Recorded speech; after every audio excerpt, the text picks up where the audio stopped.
Salut tout le monde et bon retour sur le podcast Talk Paris, votre coin chaleureux pour apprendre le français simplement et améliorer votre vie en même temps. Je suis Coralie. Et moi, c'est Guillaume. On est vraiment heureux de vous retrouver aujourd'hui. Franchement, on adore vous accompagner comme ça, directement dans vos écouteurs. Vous accompagner dans vos écouteurs. J'adore cette image. Oui, on est un peu comme deux petits coachs de français installés tranquillement dans votre casque. Coralie, aujourd'hui, on dirait que tu sors tout droit d'une bande dessinée, mais j'aime beaucoup ton énergie. C'est quoi ton secret ? Honnêtement, il y a deux choses. D'abord, pour une fois, j'ai vraiment dormi avant minuit. Et ensuite, ce matin, je me suis dit « Bon, Coralie, aujourd'hui, on ne vit pas en mode automatique. » Pas en mode automatique. J'aime bien ça. Donc aujourd'hui, pas de Guillaume version zombie. Pas de Coralie version zombie aujourd'hui. Bien sûr, j'aime toujours mon café, mais je ne voulais pas que le café devienne toute ma personnalité. J'ai fait quelques étirements, j'ai ouvert la fenêtre, j'ai pris une grande respiration et mon cerveau a réagi comme ça. Waouh, nouvelle vie. Ça a l'air vraiment agréable. Pendant ce temps, moi, j'ai eu un de ces matins où je me suis disputée 3 fois avec mon réveil. Mais j'ai changé une toute petite chose. J'ai écouté de la musique au lieu de faire défiler mon téléphone. De la musique au lieu de scroller. C'est un très joli changement. Oui, c'était plus doux, plus calme. Mon cerveau s'est réveillé lentement, pas sous une pluie de 100 notifications. Tu vois, c'est déjà une petite amélioration de vie. Toute petite, mais bien réelle. Une petite amélioration, oui, mais une vraie. Et c'est justement lié à notre sujet d'aujourd'hui. Oui, parce qu'aujourd'hui, on ne va pas seulement parler du matin, on va parler de toute votre vie. Exactement. Le sujet du jour est important. Hier, j'ai eu un moment de calme. Je regardais par la fenêtre et je me suis demandé pourquoi certaines personnes transforment complètement leur vie, alors que d'autres ont l'impression de tourner en rond pendant des années. Oh oui, je connais très bien ce sentiment. Tu vois quelqu'un qui avait peut-être des difficultés avec l'argent, avec la confiance en soi, avec le français, et tout à coup cette personne rayonne. Nouveau travail, nouvelle énergie, nouvelle vie. Et tu te dis, attends, qu'est-ce qu'elle a fait exactement ? Qu'est-ce que j'ai raté ? Exactement. Et ensuite, j'ai repensé à mon propre parcours avec le français.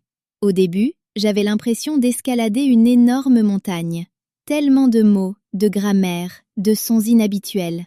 Rien que d'y penser, j'étais déjà fatiguée. Moi aussi. Avant, je croyais que si j'apprenais une grande liste de mots, je parlerais couramment. Mais plus tard, j'ai compris que ce n'est pas seulement une question de vocabulaire. C'est aussi une question d'habitude quotidienne, d'état d'esprit, de manière de penser et de la façon dont on utilise vraiment le français dans la vie réelle. Et là, quelque chose s'est éclairé dans ma tête. Je me suis dit, ah, le changement de vie fonctionne de la même manière. La plupart du temps, votre vie ne change pas à cause d'un moment dramatique, comme dans un film. Elle change grâce à beaucoup de petits choix, jour après jour. Oui, de toutes petites décisions répétées encore et encore. Et ces petites décisions construisent lentement une nouvelle version de vous. Alors aujourd'hui, on va parler de la façon de changer sa vie, un petit pas à la fois, dans un français simple, avec des exemples concrets. Oui, mais avant d'aller plus loin dans le sujet du jour, on veut vous demander une toute petite faveur. Oui, un tout petit geste pour votre doigt et une très grande aide pour ce podcast. Si vous aimez apprendre avec nous, pensez à aimer cet épisode et à vous abonner à la chaîne. Cela aide vraiment d'autres apprenants à découvrir le podcast Talk Paris. Et on serait très heureux de vous lire dans les commentaires. Vous pouvez écrire une phrase très simple. Je m'appelle, je viens de, et une petite chose que je veux changer dans ma vie, c'est... On lit vraiment vos commentaires et on aime beaucoup apprendre à vous connaître. Ils nous aident à mieux comprendre votre vie et vos rêves. Et quand vous écrivez, votre cerveau en français doit vraiment travailler. Il doit choisir des mots, construire une phrase. Ça, c'est une vraie pratique, pas seulement de l'écoute. Bon, maintenant, entrons dans le sujet du jour. Qu'est-ce que cela veut vraiment dire, changer de vie? Et au fait, l'épisode d'aujourd'hui est de niveau B1. Cela veut dire qu'il est parfait pour les apprenants intermédiaires. Le français est clair et simple, mais il reste intéressant et profond. Exactement. Ce n'est pas un français trop basique, et ce n'est pas non plus un français très avancé. C'est quelque chose entre les deux. Et si vous êtes encore un débutant solide, ne vous inquiétez pas. Vous êtes aussi les bienvenus ici. Oui, cet épisode est aussi accessible pour vous. Il peut vous aider à passer doucement d'un niveau débutant à un niveau intermédiaire en français. Donc, où que vous en soyez dans votre parcours, vous pouvez rester, vous détendre et apprendre avec nous. Et comme on adore le vocabulaire, on va aussi mettre en lumière quelques mots et expressions un peu plus riches dans cet épisode. Pendant l'épisode, on les expliquera naturellement dans la conversation. Et à la fin, on fera une petite promenade calme dans les mots. On se posera, on respirera et on expliquera encore une fois chaque mot important avec des exemples simples. Alors restez avec nous jusqu'à la fin. Coralie, commençons avec une question simple. Si les gens veulent vraiment changer leur vie, pourquoi est-ce que cela semble si difficile? Pourquoi est-ce que c'est si difficile? Oui, voilà la grande question. Le changement semble beau, n'est-ce pas? Un nouveau départ, un nouveau chapitre, une nouvelle vie. Mais dans la vraie vie, c'est différent. Beaucoup de gens veulent changer, mais ils se sentent bloqués. Bloqué, c'est un mot important. Être bloqué, cela veut dire qu'on ne peut pas avancer. Comme quand votre chaussure reste coincée dans la boue et que vous essayez de la tirer, mais elle ne bouge pas. Exactement. Vous essayez d'avancer, mais quelque chose vous retient. Alors, qu'est-ce qui nous retient? Qu'est-ce qui nous bloque? Regardons quelques grandes raisons. D'accord. Première grande raison, et peut-être que vous ressentez cela vous aussi, la peur de l'échec. La peur de l'échec, oui. L'échec, c'est quand quelque chose ne fonctionne pas comme on le veut. Beaucoup de gens pensent « si j'essaie et que j'échoue, les autres vont se moquer de moi » ou « je vais me décevoir moi-même » ou encore « je vais prouver que je ne suis pas assez bien ». Mais il ne se pose presque jamais l'autre question. Si j'essaie et que je réussis, qu'est-ce qui pourrait arriver? Chaque personne que vous voyez vivre un grand changement a une histoire secrète, faite de beaucoup de petits échecs. Une histoire secrète d'échecs. J'aime beaucoup cette idée. Elles ont simplement décidé que l'échec fait partie du chemin, pas de la fin du chemin. Oui, l'échec fait partie du chemin. Il n'en est pas la fin. Voilà donc notre première grande raison. La deuxième raison, c'est l'absence de direction claire. Pas de direction claire, oui. Ici, direction veut dire savoir où aller, comme quand on a une carte sur son téléphone. Beaucoup de gens disent « je veux une vie meilleure » ou « je veux améliorer mon français ». Mais cette phrase est trop grande, trop floue. Flou veut dire pas clair, comme une photo qui n'est pas nette. On voit un peu quelque chose, mais ce n'est pas précis. Donc leur rêve est flou, et leur plan est flou aussi. Et quand tout est flou, les gens attendent. Ils attendent un grand plan parfait, un plan idéal. Et pendant qu'ils attendent, rien ne change vraiment. Oui, cette sensation de salle d'attente. Vous ne bougez pas, mais le temps, lui, avance. Et cela nous amène à notre troisième grande raison, quelque chose qui se passe dans votre propre tête, le discours intérieur négatif. Le discours intérieur négatif. Celui-là est vraiment puissant. Le discours intérieur, c'est la façon dont vous vous parlez dans votre tête. C'est la voix intérieure. Oui, des phrases comme « je ne suis pas assez intelligent »,« je ne suis pas quelqu'un de fait pour le français »,« les gens comme moi ne changent jamais ». Ces phrases sont comme du poison dans votre cerveau. Et si vous entendez cette voix empoisonnée tous les jours, bien sûr que vous vous sentez petit, effrayé et fatigué avant même d'avoir commencé. Tout à fait. Et puis il y a un autre piège très courant, attendre la motivation. Attendre la motivation, oui. Les gens disent « je commencerai quand je me sentirai prêt » ou « je pratiquerai le français quand je me sentirai motivé ». Mais dans la vraie vie, la motivation arrive généralement après qu'on a commencé, pas avant. Vous faites une petite action et ensuite votre cerveau vous donne un peu de motivation comme récompense. C'est comme si vous commenciez d'abord à bouger les jambes et que l'énergie arrivait ensuite. Je me souviens de cela avec le sport justement.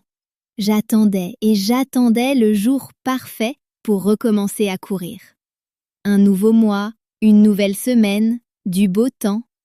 Exactement. Tu attendais que tout soit parfait. Alors, qu'est-ce qui a changé? J'ai passé un accord avec moi-même. Juste 5 minutes, pas plus. Je suis sortie, j'ai un peu marché, puis j'ai un peu couru. Après ça, je me suis sentie fière. Juste un peu. Et cette petite fierté m'a donné l'énergie de recommencer le lendemain. J'ai vécu la même chose avec le français oral. Pendant longtemps, je me suis dit « Mon accent est mauvais, je vais avoir l'air ridicule ». J'attendais de me sentir confiant avant de parler, et bien sûr, ce sentiment n'est jamais venu. Oui, la confiance n'arrive jamais en premier. Alors, qu'est-ce que tu as fait? Finalement, je me suis dit « D'accord, je vais peut-être avoir l'air un peu bête, mais je vais parler quand même ». J'ai fait des erreurs, mais chaque conversation m'a rendu un peu plus courageux. Donc, si on rassemble tout, la peur de l'échec, l'absence de direction claire, le discours intérieur négatif et l'attente de la motivation, La peur, pas de direction, la voix négative et l'attente. tout cela ressemble à des cordes invisibles autour de votre corps. Invisible veut dire qu'on ne peut pas les voir, mais elles vous retiennent quand même et rendent le mouvement plus difficile. Et la première étape pour changer sa vie, c'est de remarquer ces cordes. On ne peut pas couper quelque chose qu'on ne voit jamais. Oui, on ne peut pas couper quelque chose qu'on ne voit pas. Mais quand on commence à voir ces cordes clairement, on peut peu à peu commencer à les desserrer. Et c'est là que le changement devient possible. D'accord, maintenant nous savons pourquoi le changement est difficile. Alors, la grande question est, comment commence-t-on à changer? C'est là que les petits pas deviennent puissants. C'est à ce moment-là que les petits pas deviennent puissants. Beaucoup de gens imaginent le changement comme une grande explosion. Boum, une nouvelle vie. Mais en réalité, le changement ressemble plutôt à une plante qui pousse. Oui, on ne crie pas sur une plante en disant « pousse tout de suite ». On lui donne un peu d'eau chaque jour, un peu de lumière et du temps. Exactement. Ces petites gouttes d'eau quotidiennes ressemblent à vos petites actions. Elles paraissent minuscules, mais elles finissent par s'additionner. Il y a une idée que j'aime beaucoup. Devenir juste un tout petit peu meilleur chaque jour. Par exemple, 1% meilleur. S'additionner ici est une expression utile. Cela veut dire que beaucoup de petites choses deviennent quelque chose de grand avec le temps. Par exemple, 5 minutes de français aujourd'hui, cela ne semble pas énorme. Mais 5 minutes chaque jour pendant 1 an, cela représente beaucoup d'heures. Et derrière cela, il y a les habitudes. Ce sont elles qui font tourner le moteur. Une habitude, c'est quelque chose que vous faites encore et encore, presque automatiquement. Comme se brosser les dents, regarder son téléphone le matin, ou, on l'espère, écouter un podcast en français. Oui, il existe un livre très connu qui s'appelle Atomic Habits de James Clear. Il explique que vos habitudes façonnent peu à peu votre identité. L'identité, c'est la personne que vous pensez être.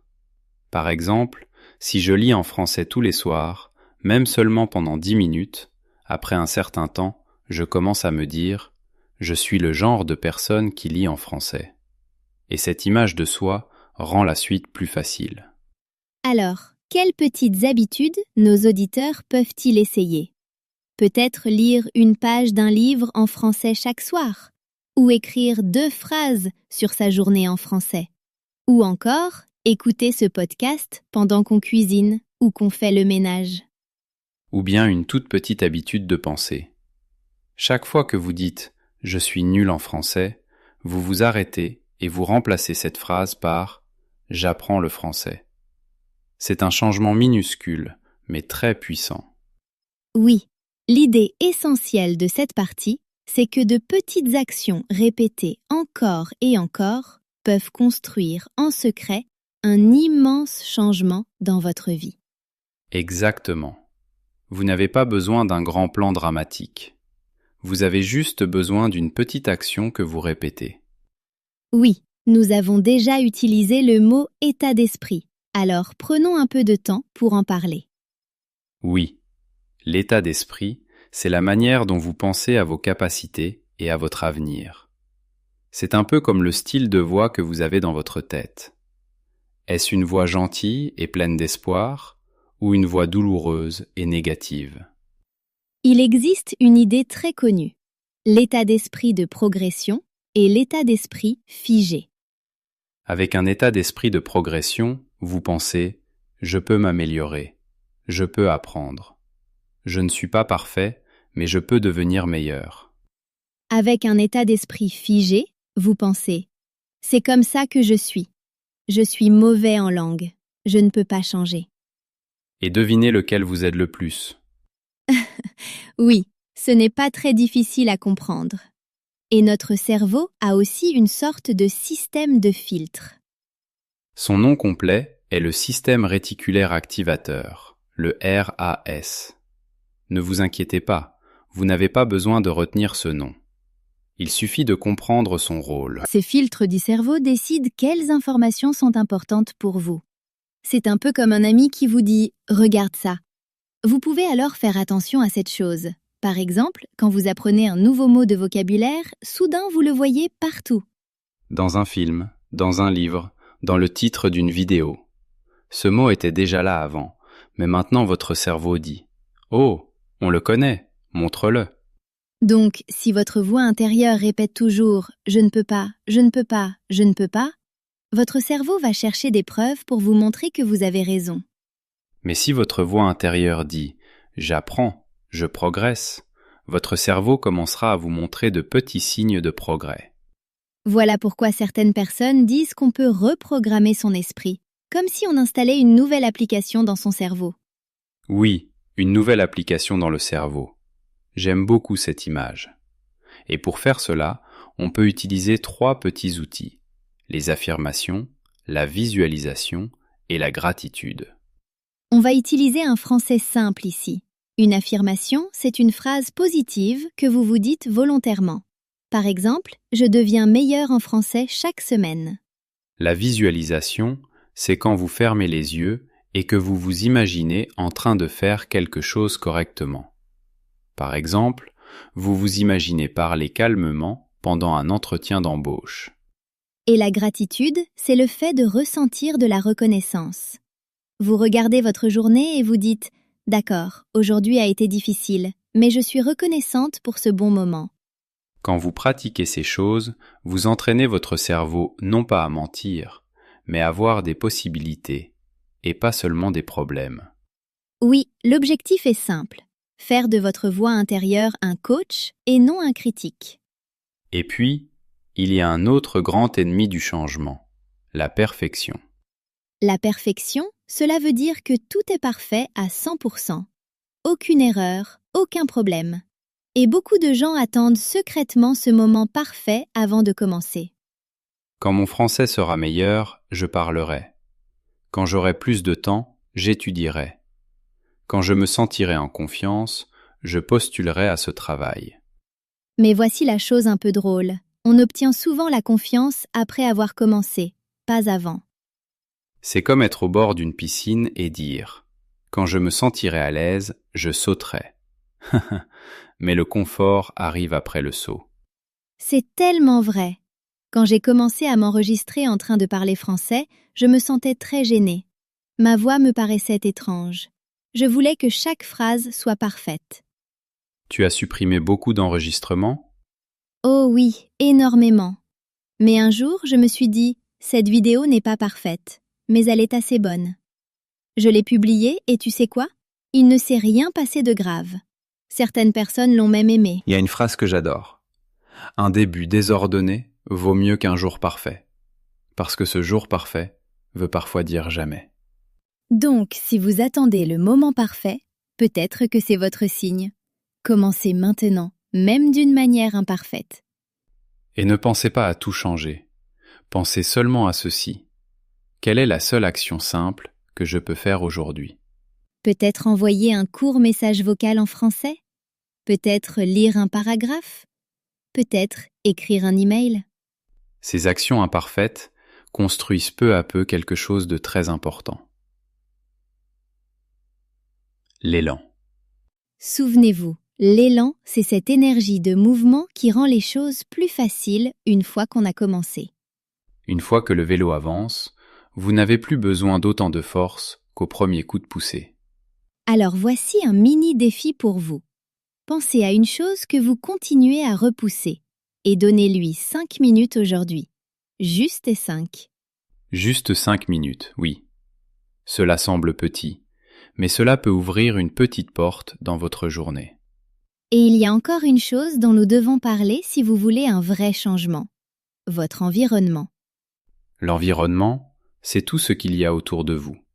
Les personnes, les lieux, les sons et le contenu que vous regardez. L'environnement, c'est tout ce qui vous entoure. Les personnes, les lieux, les sons et le contenu que vous regardez. Il existe une idée très connue. Vous êtes la moyenne des 5 personnes avec qui vous passez le plus de temps. Si ces 5 personnes se plaignent tout le temps, si elles disent toujours que c'est impossible, il devient très difficile de rester plein d'espoir et concentré. Mais si ces 5 personnes essaient, apprennent et font de petites choses pour leur avenir, vous commencez à sentir « peut-être que moi aussi je peux le faire ». Et ce n'est pas seulement une question de personnes, c'est aussi ce que vous regardez et ce que vous écoutez. C'est votre régime d'information. J'aime beaucoup cette expression « régime d'information ». On sait qu'un aliment peut être sain ou mauvais pour la santé. Pour l'information, c'est pareil. Des podcasts motivants, des vidéos utiles, de bons livres, c'est comme une nourriture saine pour votre cerveau. Et certaines choses ressemblent à de la malbouffe. Les nouvelles négatives sans fin, les vidéos pleines de drames, les disputes dans les commentaires, tout cela vide votre énergie. Vider votre énergie, cela veut dire qu'on vous enlève votre énergie et qu'on vous laisse avec une sensation de vide ou de fatigue. Quand j'apprenais le français, je me sentais seule, jusqu'au jour où j'ai rejoint un petit groupe d'études en ligne. Tout à coup, j'avais autour de moi des personnes qui disaient « Moi aussi j'ai du mal, mais continuons ensemble ». Ce groupe n'a pas rendu le français magiquement facile, mais il a rendu l'abandon plus difficile. Oui. Alors peut-être que vous pouvez vous demander « Qui sont mes 5 personnes en ce moment et à quoi ressemble mon régime d'information ?» Si la réponse semble lourde et négative, vous n'avez pas besoin de tout changer en une seule journée. Mais vous pouvez ajouter une personne positive, un bon podcast, une petite communauté bienveillante dans votre monde. Petit à petit, avec de meilleures personnes et de meilleures influences, passer à l'action devient plus naturel. Vous n'avez plus besoin de lutter autant contre vous-même. Guillaume, aujourd'hui, nous avons utilisé beaucoup de grandes idées et de mots importants. Peut-être qu'on devrait ralentir un peu et en reparler tranquillement. Oui, faisons une petite promenade dans les mots avant de terminer. Et nous devons commencer par notre sensation principale, être bloqué. Être bloqué, c'est quand on ne peut pas avancer. On veut changer, mais quelque chose nous retient. Par exemple, je me sens bloqué dans ma routine, chaque jour se ressemble. Ou, je me sens bloqué avec mon français. Je ne sais pas comment passer au niveau suivant. Ensuite, nous avons parlé de la peur de l'échec. L'échec, c'est quand quelque chose ne fonctionne pas. On ne réussit pas. La peur de l'échec, c'est avoir peur d'essayer parce qu'on risque de ne pas réussir. Vous pouvez dire « Ma peur de l'échec m'a empêché de lancer ma propre activité » ou « À cause de la peur de l'échec, je ne parle pas français devant les autres ». Le mot suivant est « direction ». La direction, c'est le chemin que vous prenez, comme quand on a une carte ou un plan. Vous pouvez dire « Je veux améliorer ma vie, mais je n'ai pas de direction ». Ou « Rejoindre un cours m'a donné une direction dans mon apprentissage du français ». Celui-ci est un peu long, mais très important. Le discours intérieur négatif. Cela veut dire les choses que vous vous dites dans votre tête, et ces choses ne sont pas gentilles. Par exemple, un discours intérieur négatif comme « je suis stupide » me fait me sentir toute petite. Vous pouvez aussi dire « j'essaie de transformer mon discours intérieur négatif en paroles plus bienveillantes ». Maintenant, un mot très puissant. Habitude. Une habitude, c'est quelque chose que vous faites encore et encore, presque sans y penser. Boire de l'eau le matin est une habitude saine. Ou écouter un podcast en français chaque jour est ma nouvelle habitude.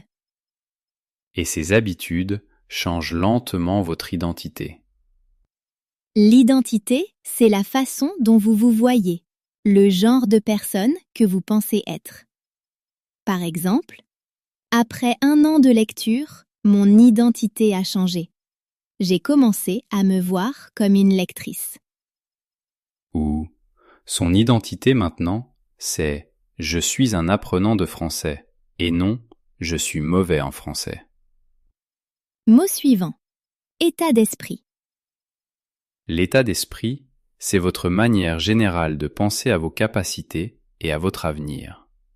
Avec un état d'esprit positif, les problèmes semblent plus petits. Ou changer mon état d'esprit m'a aidé à aimer davantage le français. Ensuite, nous avons parlé de l'état d'esprit de progression et de l'état d'esprit figé.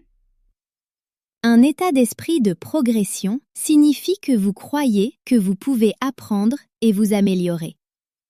Un état d'esprit figé signifie que vous croyez que vous ne pouvez pas changer. Il a un état d'esprit de progression. Il pense que les erreurs font partie de l'apprentissage. Avec un état d'esprit figé, elle pense qu'elle sera toujours mauvaise en langue. Encore un joli mot. Affirmation. Une affirmation, c'est une phrase positive que vous vous dites volontairement. J'utilise l'affirmation « je deviens meilleur chaque jour ». Ou son affirmation du matin l'aide à se sentir en confiance. Ensuite, nous avons dit visualisation. La visualisation, c'est le fait de fermer les yeux et de vous imaginer en train de bien faire quelque chose. Avant l'examen, il a utilisé la visualisation. Il s'est imaginé calme. J'utilise la visualisation pour me voir parler français avec confiance. Mot suivant, gratitude. La gratitude, c'est le sentiment d'être reconnaissant pour les bonnes choses dans votre vie. Écrire 3 bonnes choses chaque soir m'aide à pratiquer la gratitude. Ou la gratitude rend mes problèmes un peu plus petits. Et celui-ci donne une impression de mouvement, l'élan. L'élan, c'est l'énergie du mouvement, qui rend la suite plus facile une fois que vous avez commencé. Après une semaine d'études quotidiennes, j'avais de l'élan, donc c'était plus facile de continuer. Ou de petites victoires lui ont donné l'élan nécessaire pour faire de plus grands changements. Et le dernier mot pour aujourd'hui, environnement. L'environnement, c'est tout ce qui vous entoure, les personnes, les lieux et l'information. Un environnement calme m'aide à me concentrer sur mon travail. Ou changer mon environnement, mes amis et ce que je regarde m'a aidé à grandir. Si vous n'avez pas compris chaque mot, ce n'est pas grave. Vous pouvez écouter cette partie encore une fois, lentement. Et si vous voulez un petit défi, choisissez un de ces mots et créez votre propre phrase. Vous pouvez la dire doucement dans votre tête Ou être courageux et l'écrire dans les commentaires pour que nous puissions la voir et vous encourager. C'est un peu comme envoyer votre français à la salle de sport. Un petit entraînement amical. Oui, une petite salle de sport du français où nous nous entraînons tous ensemble. Merci d'avoir passé ce moment avec nous. Souvenez-vous, vous n'avez pas besoin d'un plan parfait. Vous avez seulement besoin d'un petit pas, encore et encore. Nous croyons en vous. De petits changements chaque jour peuvent vraiment transformer votre vie. Si cet épisode vous a aidé, partagez-le avec un ami qui lui aussi veut progresser et apprendre le français. Prenez soin de vous, continuez d'avancer et nous vous retrouverons dans le prochain épisode du podcast Talk Paris. Au revoir pour aujourd'hui. Au revoir. Vos progrès ne s'arrêtent pas ici. Pour continuer à faire avancer votre français, cliquez sur la vidéo suivante ou explorez les autres vidéos que nous avons choisies avec soin pour vous.